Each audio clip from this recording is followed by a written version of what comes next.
Hi, this is Richard Cedar, the founder of Cedar Clocks. This is my latest clock that I started designing about 3 months ago.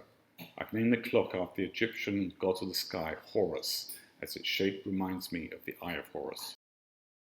This is the smallest clock that I've created so far, measuring almost 16 inches high and 6 inches across, or about the size of a wine bottle. Like my other recent clocks, its speed is regulated using a torsional pendulum that rotates back and forth, controlling the scaling mechanism. Most of the clock is made of walnut wood with a number of brass and steel components. Contrasting colours of walnut and hard maple have been used to highlight the motion of the pendulum bob. The hands are made from lacewood laminate.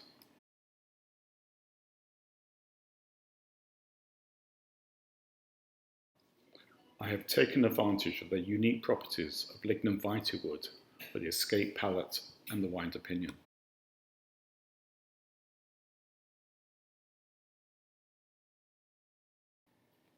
The clock is powered by a weight in the electric-driven remontoir or rewinding mechanism that rotates up the winding wheel approximately every 15 minutes.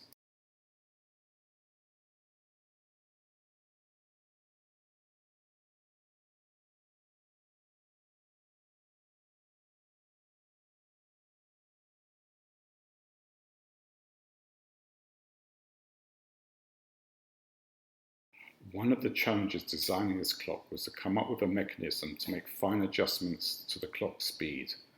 I decided to use a spiral cam in the torsional pendulum bob that adjusts the position of two brass weights. As the weights move radially out, the bob's inertia increases and the clock speed reduces by a few minutes a day.